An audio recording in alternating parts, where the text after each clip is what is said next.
What's going on, guys? Welcome back. This is Woke and Stoked. Today we're gonna go over the 7 things that I learned when I did my 9,000 kilometer, how many miles in 9,000, or in Imperial, 5,592 miles across Canada. Let's go.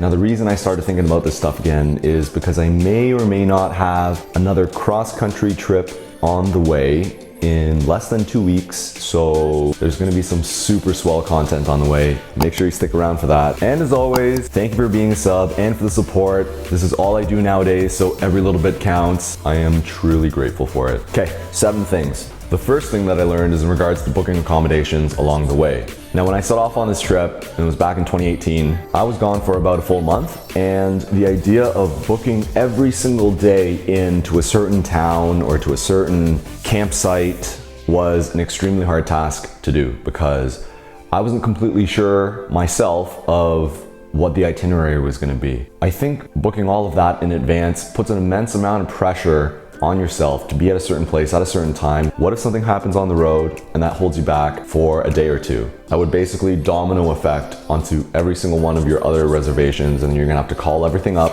and make adjustments. What I ended up doing was I figured I'd pre-book the first 5 or 6 places and then see what to do after that. But when I was at a rest station on the western border of Ontario and Manitoba, I bumped into this German couple and we were talking, and they were actually using this app called Overlander. There are other apps out there that do essentially the same thing, but this was the one that they were using. And it's a free app as well, so that's a bonus. But it basically shows you a map that has all these locations of where you could stay either for free or for a small fee, sort of just like that. You see all those green dots over there, those are all your different areas of interest. And it was super helpful because after that last point that I planned, all I used was this app. I sort of took a look at the upcoming location that I was gonna be at to see if there were any desirable spots or spots that were okay for me to stay at. And for the rest of the 20-something days, that was basically all I used. And it was pretty much all free. So that's a really big one. If you're doing a road trip like this, you don't need to pre-plan all your spots. They have campsites, they have just road turnoffs. They might not have roofed accommodations, but if you're looking for that, then I guess that's a different type of trip. Okay, let's move on. Number 2, Walmarts are your best friend. I mean, why not? For those of you who don't already know this, Walmarts allow motorhomes, campers, trailers, basically anyone doing car camping to go in their parking lot and park overnight for a day or two. And it's really convenient if you're passing by a town and it gets late and you don't have time to go out and find yourself another camp spot, to just call it a night and maybe replenish your food supply in the morning. So during my trip, when I was laying over in a town, maybe to see a friend or something, and it was getting too late for me to go back out there, found a local Walmart, gave them a quick call, asked them if it was okay to stay in their parking lot and just stay the night. That was really, really handy. Going on to number 3, and that is having a place to shower. Now, I don't have it anymore, but back then I had a Good Life membership, and I think it was one of those memberships that allowed you to go to every single club in Canada, and I think it extends to the United States too. I don't know, maybe if you're in the US, your plan extends you to every single Good Life that is in the US. But it was really convenient. Whenever I was in town, all I had to do was just pull up to a Good Life, just bring my shower stuff in there, take a quick shower, clean up, do whatever, and then come back out. So I didn't really need to worry about finding a place to shower all the time because I knew that all I had to do was go in the city. When I replenished my food supply, I could at the same time go and clean myself up.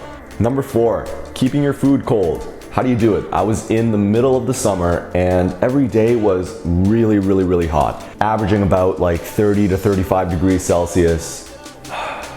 What is 30 Celsius in Fahrenheit? So averaging about like around 85 to 90 degrees Fahrenheit. And the thing that kept my food frozen for the longest was not to get ice cubes when you fill up your cooler, but to get ice blocks. It's just science, because there's less surface area on a gigantic ice block versus a bag of tiny little ice cubes like this. So naturally, the ice melts slower. And I found that within my cooler, and I just had one of these Coleman coolers. With my cooler, I was able to keep the stuff, I was able to keep the ice still in one piece for about 1 to 2 days. Whereas with ice cubes, you had to change them out basically every single day. So whenever you go to refill your cooler with ice, make sure to go with ice blocks. Okay, we're almost there. We're at number 5. And that would be, I would say, to bring your own oil and do your own oil changes. And I know you might be saying, but I don't know how to change my oil. Well, to be honest with you, I think changing your oil is one of the easiest things that you could do in terms of car maintenance. All you have to do is you need to figure out where your oil goes under the hood, where your oil filter is, where your drain plug is, and the other materials that you need, something to drain it into, and your oil and a new oil filter. You can go to the store, pick up some oil. The FJ uses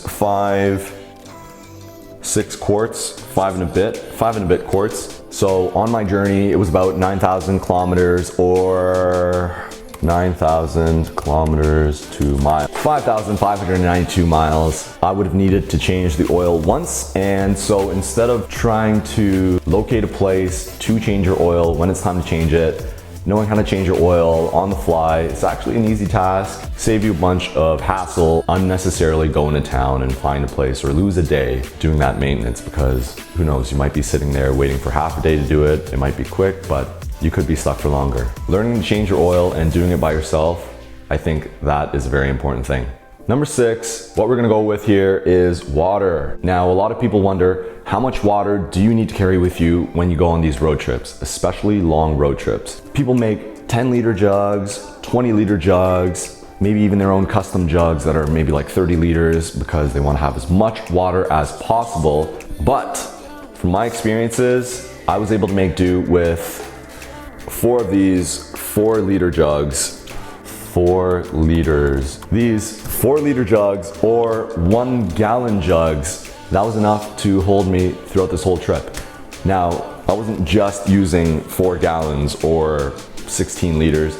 What I did was, every time I came across a stream or a body of water, I would just take the empty jug and I would just fill it up, because along the way, you're gonna hit so many water sources. Most of these water sources, if not all of them, are really, really clean, probably cleaner than what you would drink in the city. What I did was, I filled up these jugs and I would have these chlorine disinfecting tablets that you could just get at your local Walmart or your local REI or MEC camping stores. Just drop a couple of those in there, correct for the amount of water that you have, and then within an hour, your water's drinkable. If you have a 20-liter or a 5-gallon jug with you, you'll notice, and everyone will say this, is that that thing fully loaded is heavy as hell, and there's no way to easily maneuver it to pour the water out every single time you use it. Having small ones that you can just lift up like this and easily fill up is a no-brainer for me. So you don't need to carry that much water with you. You'll hit water sources along the way. Just make sure to carry those water chlorine tabs with you